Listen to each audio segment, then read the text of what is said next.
že děláš tohle rozhodnutí zcela dobrovolně. Ano. Všechno?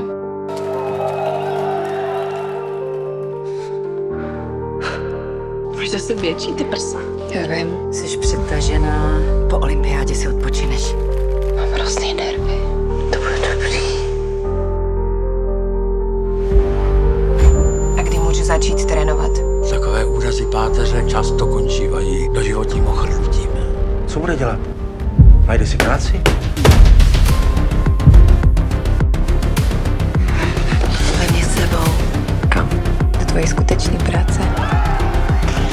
Dobrý, tak jdeme na další pozici. Tvoje první scéna? Jo. Už víš, jak se bude říkat. Lámej. Super. Proč si točíš můj film? Asi je nemohu učit nikdo jiný.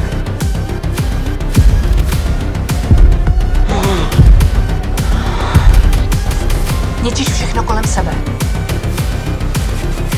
Tak na tohle nemám. Jaký potom máte pocit, když za svou práci dostáváte ceny? Je dobrý vědět, že jste nejlepší. Prostě jsi úspěšná. Já jsem herečka.